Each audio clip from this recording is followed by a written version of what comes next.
Hello मित्रों, इसके पहले आपने ऋग्वेद की पूरी चर्चा पहले वीडियो में देख चुके हैं। अब इस वीडियो में हम अन्य वेदों की चर्चा करेंगे, जिनमें सबसे पहले सामवेद की चर्चा करेंगे। सामवेद का वास्तविक अर्थ होता है गायन। ऐसा वेद जिसे गाया जा सके वो है सामवेद। इसके आने वाले को उद्गाता कहा जाता है। इसके 75% मंत्र ऋग्वेद से लिए गए हैं। बाकी अन्य मंत्र इसके अपने मंत्र हैं। इसमें सूक्तों की संख्या कुल 731 है और इसके जो अनुवाक्य हैं 111 है। इसके मंत्रों की संख्या 5840 अर्थात 5840 है। इसका उपवेद गंधर्व वेद है। क्या है? गंधर्व वेद है। इसमें सबसे पहले संगीत के 7 स्वरों का वर्णन हुआ है, इसीलिए इसे संगीत की जन्मस्थली कहा जाता है। संगीत की जन्मस्थली कहा जाता है। इस वेद की अन्य जो विशेषताएं हैं, अब हम लोग उसकी चर्चा करेंगे। इसके ब्राह्मण ग्रंथ जो हैं वो है पंचविश और जैमिनी। इसके जो उपनिषद हैं,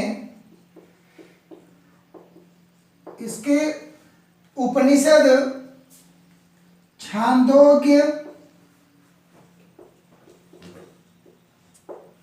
और केनोपनिषद है। इसके आरण्यक जैमिनी और छांदोग्य है।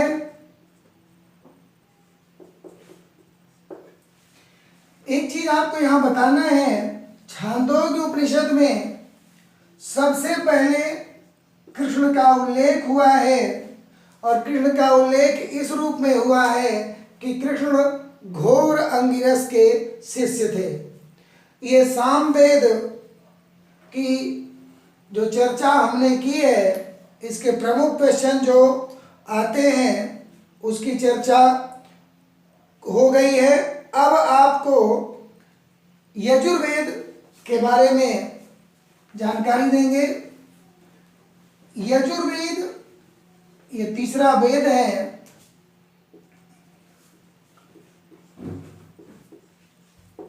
यजुर्वेद में यज्ञ की समस्त क्रियाकलापों का, अर्थात ये कर्मकांडीय वेद है। इसकी विशेषता ये है कि ये गद्य और पद्य दोनों में लिखा हुआ है, अर्थात चंपू शैली में लिखा हुआ है। इस वेद की विशेषताएं ये है कि इसमें समस्त प्रकार के यज्ञों का वर्णन है। जैसे राजसूय यज्ञ जो हम मैत्रेय ब्राह्मण में हम बता चुके हैं। राजसूय यज्ञ में राज्याभिषेक के समय 1 वर्ष तक चलने वाला ये यज्ञ होता है, जिसमें 17 प्रकार के जलों का उल्लेख हुआ है। और अश्वमेध यज्ञ में एक अश्व अर्थात घोड़े को छोड़ा जाता है जो भूमंडल पर घूमता है। जो भी राजा उसे रोकता है वो उस संबंधित राजा का, जो भी राजा उस घोड़े को रोकता है वो राजा उस राजा को चुनौती देता है जिसका वो अश्वमेध यज्ञ में छोड़ा गया घोड़ा होता है। और जब कोई राजा उसको नहीं चुनौती स्वीकार करता तो अंत में जब वो राजधानी पर लौटता है तो उसी घोड़े की बलि को दे करके इस यज्ञ को संपन्न किया जाता है। इसके बाद सोम यज्ञ भी होता है जिसमें सोम रस की आहुति दी जाती है। इसके अलावा अन्य यज्ञों का भी उल्लेख है। इन यजुर्वेद में यज्ञ वेदिकाओं के वर्णन का उल्लेख है, उसके नाप का उल्लेख है। इसका एक ग्रंथ है शूल व सूत्र में पहली बार यज्ञ वेदिकाओं को नाप कर बनाने का वर्णन है। इसीलिए शूल सूत्र को रेखा गणित की जन्मस्थली कहा जाता है। रेखा गणित की जन्मस्थली कहा जाता है। ये यजुर्वेद के दो पार्ट हैं, शुक्ल यजुर्वेद और कृष्ण यजुर्वेद। कृष्ण यजुर्वेद और शुक्ल यजुर्वेद। कृष्ण यजुर्वेद जो है वही वास्तविक यजुर्वेद है क्योंकि वो गद्य और पद दोनों में लिखा हुआ है। जबकि शुक्ल यजुर्वेद में जो चीज़ें हैं वो 40 अध्याय, उसमें 2000 श्लोक मिलते हैं। अब यजुर्वेद के अन्य ग्रंथों के बारे में पता करना है। यजुर्वेद के अन्य जो ब्राह्मण, उपनिषद और आरण्य ग्रंथ हैं उनकी जानकारी करनी है। इसके जो ब्राह्मण हैं वो तैत्तरीय और शतपथ हैं। तैत्तरीय और शतपथ ब्राह्मण हैं। आगे हम इनकी सबकी चर्चा आपको वीडियो में करेंगे। इसके जो उपनिषद हैं, उपनिषद इसके तैत्तरीय, कठोपनिषद, श्वेताश्वर उपनिषद, ईशोपनिषद और बृहदारण्यक उपनिषद, ये इसके उपनिषद हैं। और इसके जो आरण्यक हैं, आरण्यक तैत्तरीय और बृहदारण्यक हैं। तैत्तरीय और बृहदारण्यक हैं। अब इस यजुर्वेद की चर्चा पूरी होती है। अब हम लोग अगले वेद की चर्चा करेंगे, अथर्ववेद की। मित्रों, जितने क्वेश्चन आते हैं उन क्वेश्चंस की चर्चा मैं आपके बीच कर दे रहा हूं। अथर्ववेद, अथर्ववेद मैं पहले भी ऋग्वेद वाले वीडियो में आपको बता चुका हूं कि यह वेद त्रयी में शामिल नहीं है। वेद त्रयी में यह शामिल नहीं है। इसे अनार्यों का वेद कहा जाता है। इसे अनार्यों का वेद कहा जाता है। इसके जो दृष्टा हैं वो अथर्वा ऋषि हैं और इसके दूसरे दृष्टा जो हैं वो अंगिरस ऋषि हैं।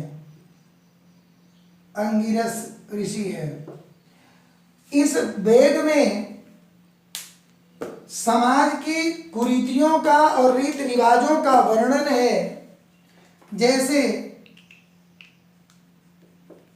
जादू, टोना, वशीकरण, भूत, प्रेत, विवाह, इन सब का वर्णन इसी वेद में है। अथर्ववेद में जो सूक्त हैं इसके वो 731 हैं इसके जो अध्याय हैं वो 20 हैं और इसके जो मंत्र हैं कुल वो 6000 मंत्र हैं। इसमें अथर्ववेद में सभा और समिति को प्रजापति की 2 पुत्रियां कहा गया है। इसी वेद में राजा परीक्षित को पृथ्वी लोक का देवता कहा गया है, राजा कहा गया है। इस वेद में आपको समाज से संबंधित सभी गतिविधियों का वर्णन मिलेगा।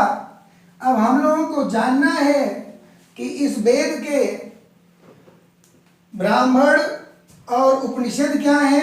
इसका ब्राह्मण जो है वो है गोपथ और इसके उपनिषद जो है वो है प्रश्नोपनिषद,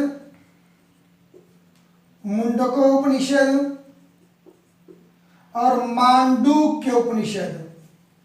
ये इसके उपनिषद हैं। इसी वेद में अंग, मगध और काशी का पहली बार उल्लेख हुआ है, जो महाजनपद हुआ करते थे आने वाले भविष्य में। हम लोगों ने वेदों की संपूर्ण चर्चा कर ली है। अब हम लोगों को जो चर्चा करनी है वो अन्य धर्म ग्रंथों की करनी है। अन्य धर्म ग्रंथों का मतलब अब हम लोग जानेंगे ब्राह्मण ग्रंथ क्या है। ब्राह्मण ग्रंथ मित्रों, ब्राह्मण ग्रंथ मतलब ब्रह्मा का मतलब होता है यज्ञ और यज्ञ का मतलब होता है व्याख्याकार, जो यज्ञों की व्याख्या करे वही है ब्राह्मण ग्रंथ। ब्राह्मण ग्रंथों को यज्ञीय विधानों की जटिलता को सरल करने के लिए जिन ग्रंथों का निर्माण हुआ उन्हें हम लोग ब्राह्मण ग्रंथ कहते हैं। शतपथ ब्राह्मण को मिनी वेद कहा जाता है। इसे मिनी वेद कहा जाता है। इसमें पहली बार ये ऐसा ब्राह्मण ग्रंथ है इसमें पहली बार चारों वर्णों का उल्लेख हुआ है, जैसा कि ऋग्वेद के 10वें मंडल के पुरुष सूक्त में हुआ है। इसमें जुताई से संबंधित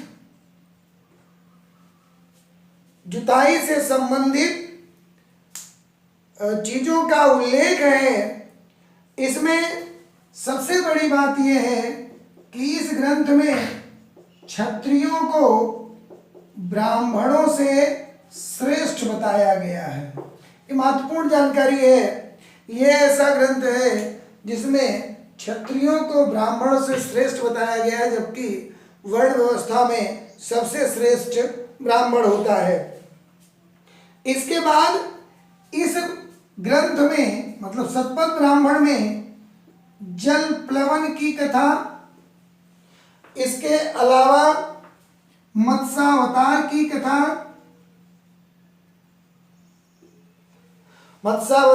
कथा, मनुरक्षा की कथा। जैसा कि हम लोग जानते हैं हिंदू धर्म के अनुसार मनु और शत्रुपा से ही समस्त हम लोगों का निर्माण हुआ, हम लोगों का जन्म हुआ है।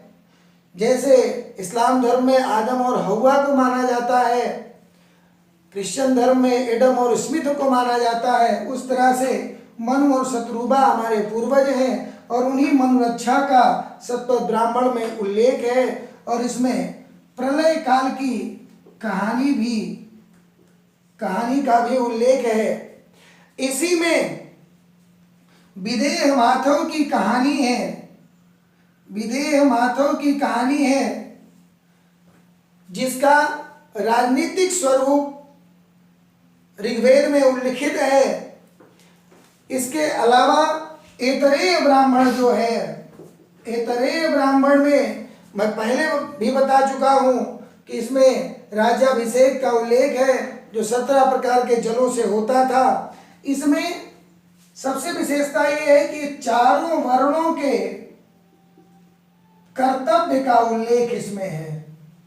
चारों वर्णों के कर्तव्य मतलब ब्राह्मण शिक्षा देना और मांगलिक और धार्मिक कार्यों को संपादित कराना ब्राह्मण का कार्य है। क्षत्रिय का कार्य राजकीय कार्य करना, सेना में रहना और प्रजा की सुरक्षा करना, जबकि वैश्य का कार्य जो था वो कृषि करके या व्यापार करके समस्त लोगों का भरण पोषण करना, और शूद्र का कार्य था चारों वर्णों की सेवा करना। ऐसा उल्लेख इस ऐतरेय ब्राह्मण में मिलता है। इसके बाद इसमें पुत्र को परिवार का रक्षक बताया गया है। ऐतरेय ब्राह्मण में पुत्र को परिवार का रक्षक बताया गया है, जबकि पुत्री को इसके अनुसार पुत्री को ये माना गया है कि पुत्री जो होती है वो लक्ष्मी का रूप होती है, और इसीलिए इन सारे ब्राह्मण ग्रंथों में जितनी चर्चा होती है उन सब की चर्चा हम कर दिए हैं। जो भी क्वेश्चन आते हैं महत्वपूर्ण उन सब की चर्चा हो गई है। अब हम लोग जो अगला टॉपिक पढ़ेंगे वो अगला टॉपिक है आरण्यक। महत्वपूर्ण टॉपिक है आरण्यक। जिन ग्रंथों की रचना अरण्य अर्थात जंगल में हुआ, अर्थात जंगल में जिनका संकलन हुआ, जिनकी रचना हुई, वो आरण्यक कहलाए। इनकी विशेषता ये है कि इसमें ज्ञान और चिंतन को मुख्य रूप से महत्व दिया गया, और इसमें सबसे महत्वपूर्ण जो बात है वो है इसमें यज्ञों की आलोचना की गई है। यज्ञों की आलोचना की गई है, और इसमें वर्तमान समय में 7 आरण्यकों का उल्लेख मिलता है। इसमें दार्शनिक सिद्धांतों और रहस्यवाद का भी वर्णन है। ये सारी जानकारी आरण्यक के विषय में थी जो हम आपको बता दिए हैं। अब आगे जो है वो है उपनिषद।